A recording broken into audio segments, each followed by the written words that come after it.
Hello, and thank you for giving up your time to watch me, Brother Sean, the founding father stroke abbot of our online community, a community of Interfaith Franciscans, but not just a community of Franciscans. We are an all-encompassing, vibrant, healing, therapeutic community of like-minded friends who each have the same vision to embrace God in every child of God. I've been asked so many times by genuine inquiries or inquirers to our community, are we a Christian community or are we a Jewish or a Muslim community? And I always say, yes, I'm a Catholic Christian. And as a Catholic Christian who lived his life as a nursing monk and now as a Christian monk, it was the Lord Christ with Francis who asked my heart in front of his tomb in Assisi to go out, not to give up my faith, not to become a modern day hippie, singing and swinging with the smells and the bells, but to use my Christian Catholic tradition and the inspiration I've received through prayer, many years of prayer, and allow that richness flow from my heart, coupled with the words of God's Spirit, and to embrace all faiths. And I was happy with that because I've always embraced all faiths, even as a Catholic nursing monk, much to the dismay of some of our superiors who were quite rigid. So I believed the best practice was to keep my mouth closed and just do what the Lord asked me to do. But when I was asked by the Lord and Francis to welcome different beliefs into the Franclara Abbey of peace and compassion, I went, oh, but how do I do that? I'm not skilled. I'm not trained in interfaith, though I embrace all faiths. I'm just an ordinary, humble, silly old monk who lives a very simple life in joy, bringing Franciscan hospitality to those who knock on our door, to those who come to our monthly peace service. But it became clear that the Lord will bring his children, that our Father, Mother, God will handpick 12 brothers and sisters of different beliefs to come and to share the tapestry of richness of their love of God in a lay monastic community that will be self-sufficient and eco-sustainable. Each will live in a small wooden hut like a log cabin, a hermitage, where we each come together 3 times a day to dance to the canticle of the creatures, like the whirling dervish, like some of my dear friends who are poor Clare-Collatines here in the United Kingdom. But we each will have an allocated time of about 2 hours per day to practice our respective faith belief. And that's important for me as a Catholic Christian, to have my own me time with God, because I'm comfortable with my own belief as a Catholic Christian. And our brother and sisters who are Buddhist or Hindu or Sikh would also welcome that special time to connect with their spiritual teachers. But 3 times a day we come together like the Essenes did, the Therapeutai Essenes of Mount Sinai, where they came 3 times a day to worship the Father, Mother, God, in prayer, in song, and in dance. So you could say the Teo community of St. Francis was initially set up by God's approval by a Catholic Christian monk who was guided by Christ and Francis to come out of his comfort zone and to do something beautiful at grassroots level, to welcome brothers and sisters of different beliefs and to share in love all that we've surrendered to God. It sounds idealistic, but we know from prophecy and direction from God through prayer and fasting that the Franclara Abbey of Peace and Compassion is already in existence in the ethers and has been for over 6 years. And I guess in my humanity I struggle, well, where is it? Why haven't we got it? But there was a reason for that, and that came to light only in the last few days. But let me read to you, if I may. Last week we had the Interfaith week, and as Franciscans, we supported that in our morning and evening prayer for the full 7 days and evenings, mornings and evenings, where our prayer leaders would incorporate different prayers and readings from the different faith traditions, and they were absolutely beautiful. Beautiful. But from churches together in Kendal, our nearby town, because our monastery here is in a small village in the South Lakes of Cumbria in the United Kingdom. And the reading given by the prayer leader of that gathering with the town hall mayor used a quote from 1 Corinthians of the Christian New Testament Bible, chapter 12, verses 12 to 26. Bear with me. And the theme is unity and diversity in the body. Some of these words may touch your heartstrings. I hope they do. Just as a body, though one, has many parts, but all its many parts from one body, so it is with Christ. For we were all baptized by one Spirit, so as to form one body, whether Jew or Gentile, slave or free. And we were all given the one Spirit to drink. Even so, the body is not made up of one part, but of many parts. Now, if the foot should say, because I am not a hand, I do not belong to the body, it would not for that reason stop being part of the body. And if the ear should say, because I am not an eye, I do not belong to the body, it would not for that reason stop being part of the body.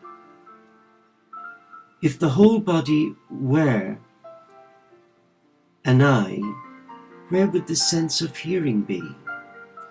If the whole body were an ear, where would the sense of smell be?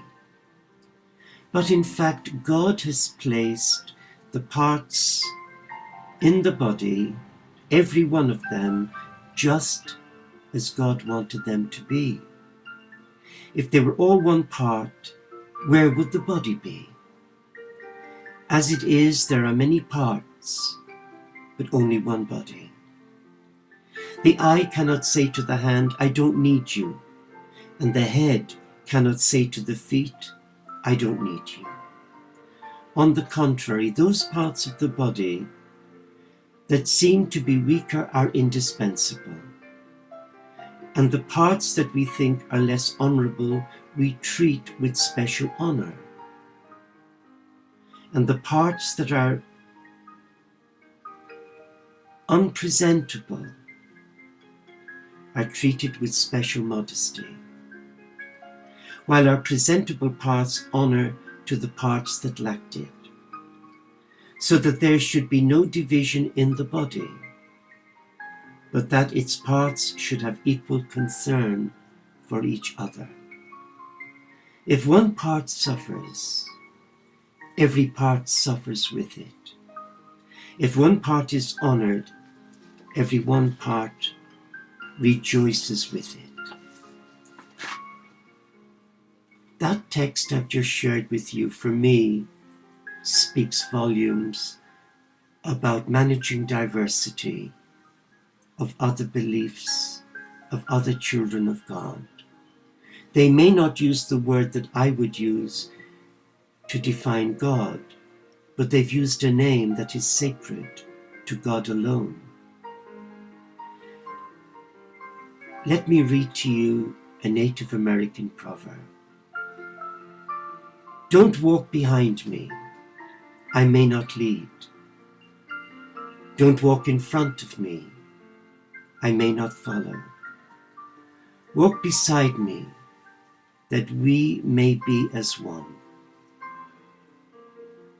And from Shenandoah we read, it is no longer good enough to cry peace. We must act peace and live peace, and live in peace. So the Teo community is a community of love, founded by Jesus Christ and Francis and Clare of Assisi.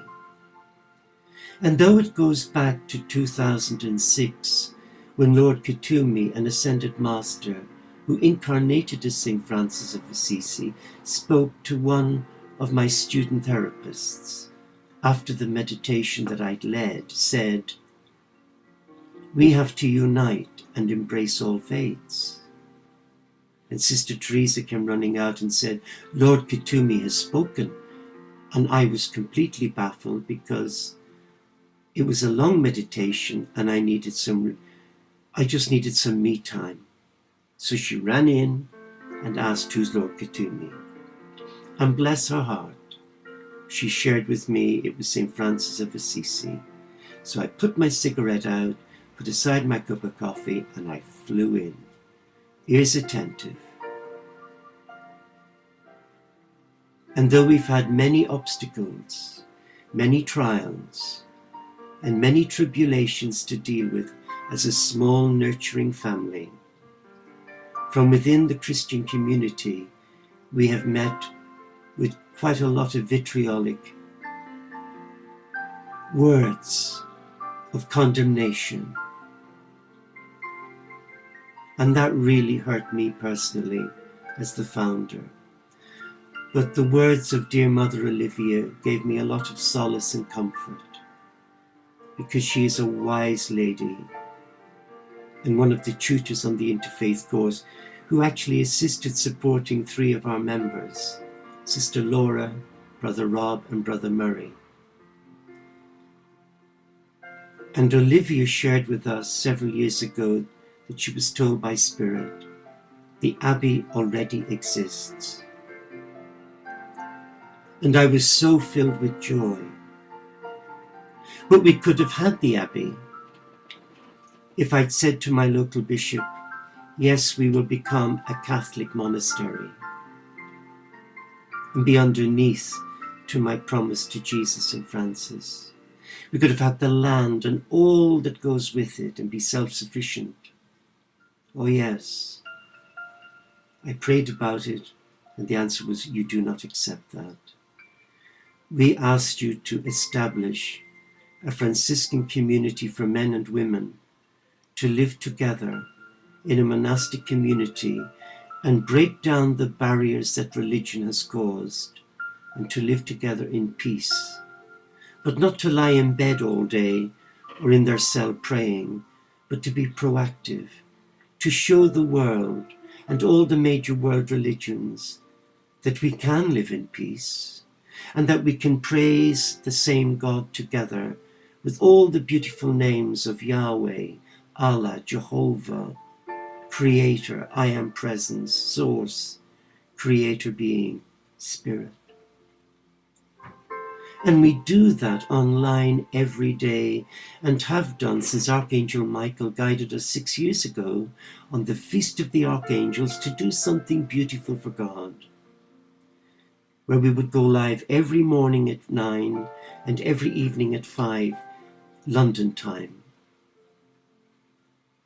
And we would invite whoever to come and to praise a loving God from hearts filled with love.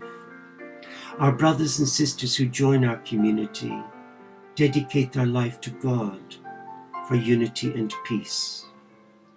You can't compare our training to that of the training I had in a conventional Catholic nursing monastery, where we were contemplatives for the first 3 years and never even seen a person of the opposite sex, only the breadman and the postman.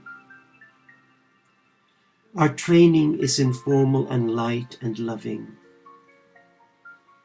And only recently, God heard our prayers for a brother or sister to join us and to offer us help at grassroots in mentoring, in training, and providing spiritual direction, and to ease the pressures that I've been under for a number of years. Because so many come on board and they say, "Oh, I'll do that for you, Brother Sean." When you come to ask them, they're either ill or too busy, so you're left to get on with it. But our community has been truly blessed by welcoming Brother Richard, Father Richard, an ordained priest who has many years of wonderful experience as an abbot, superior, novice master, and general dog's body in the monastery. But he's brought a richness to us that has really helped me, the founder. And now, in the last few weeks, the one body became a splintered body, where we had members who were takers and not givers. They drained our community and our resources as an online community because they were drama queens, living out their dramas and causing a lot of deep-rooted unrest and unhappiness for those who are consistent in living out their promises to God for peace and unity. But let me read you this, which we read this morning in morning prayer. Who are your true friends? In the Old Testament Bible, in the book of Proverbs, we read in chapter 18, verses 24 onwards, "Friends come and go, but a true friend sticks by you like family." Whoa. Who are your true friends? Stop and think about that for a moment. How many of the people you consider friends truly care about you? How many encourage you in your visions and dreams, and are there for you when you hit a wall? I have hit so many. If we're honest, most of us would have to concede that a significant number of so-called friends and associates aren't there for us in a pinch. In fact, many of the people we spend time with are time wasters who drain our energy and trivialize our dreams. In the Old Testament, David and Jonathan were willing to lay down their lives for each other. And Ruth told Naomi, "Wherever you go, I will go." Do you have friends like that?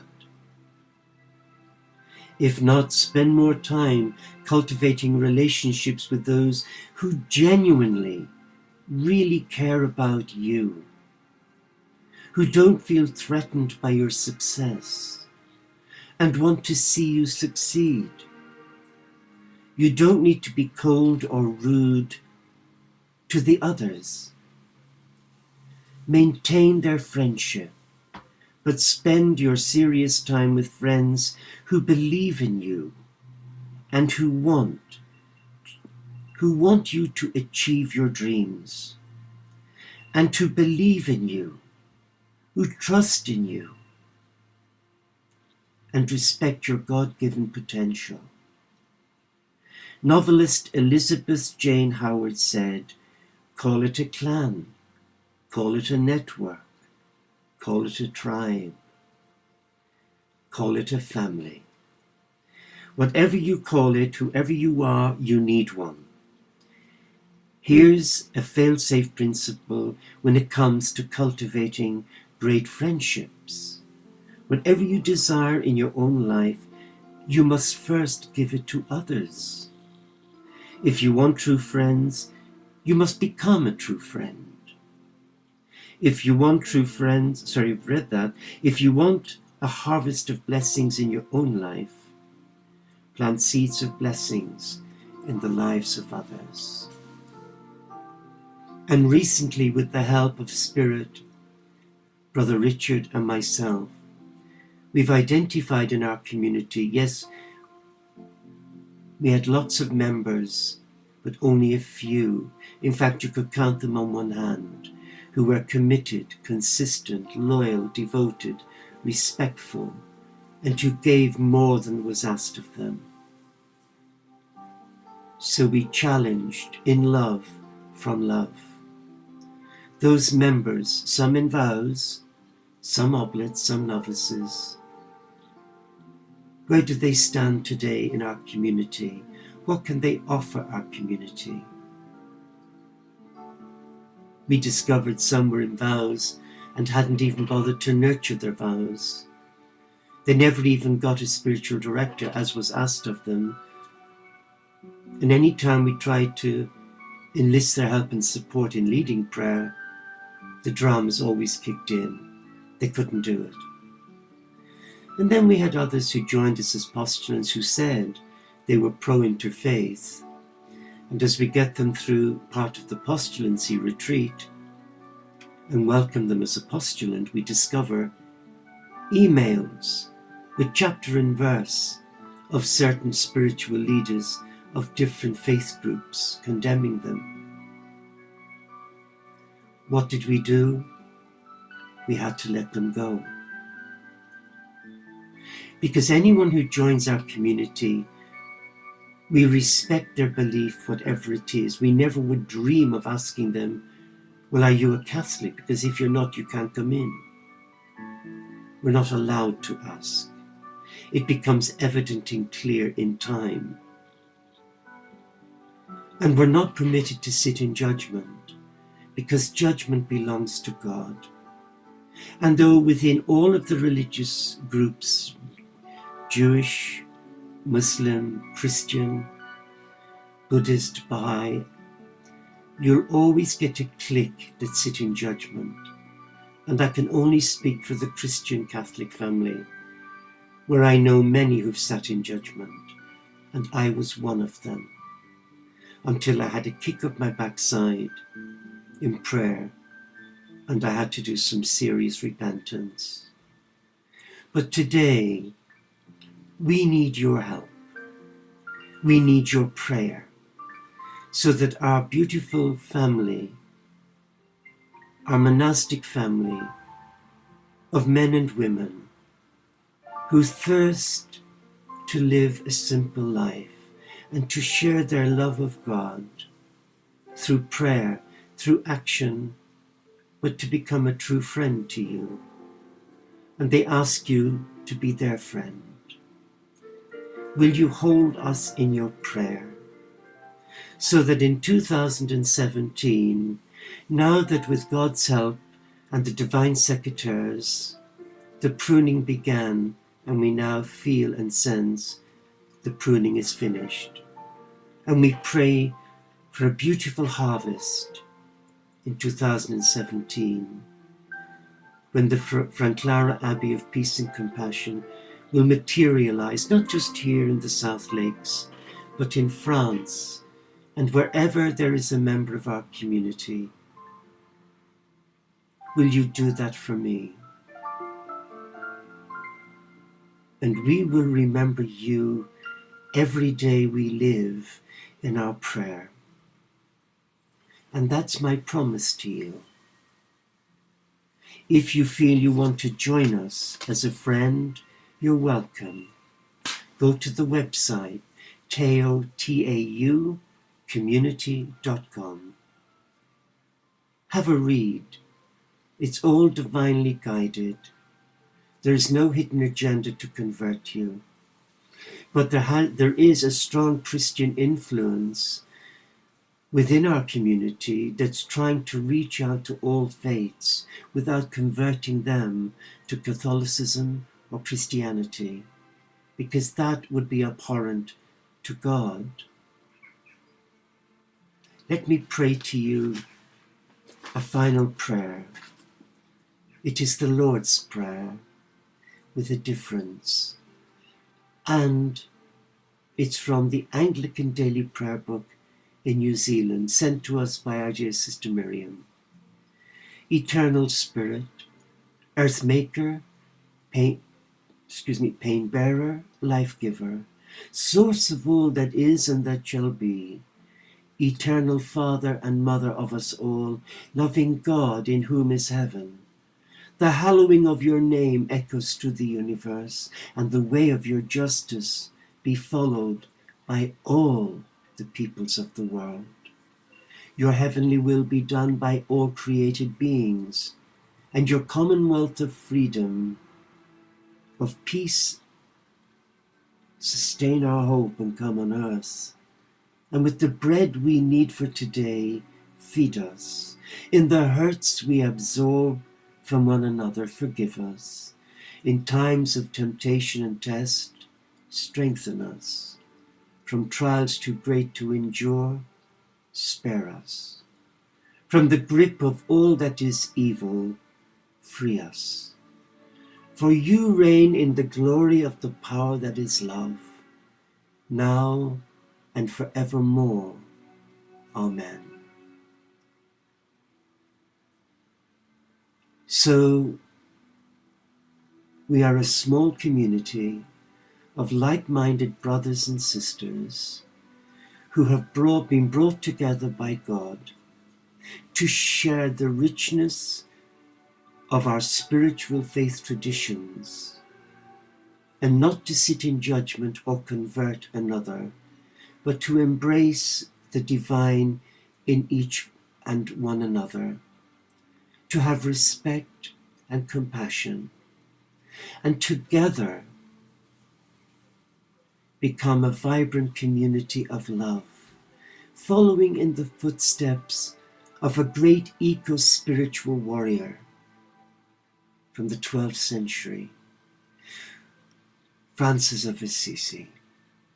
If you love Francis, and you love the earth and nature and the animal kingdom, then come and join us in the Cathedral of Life, the landscape.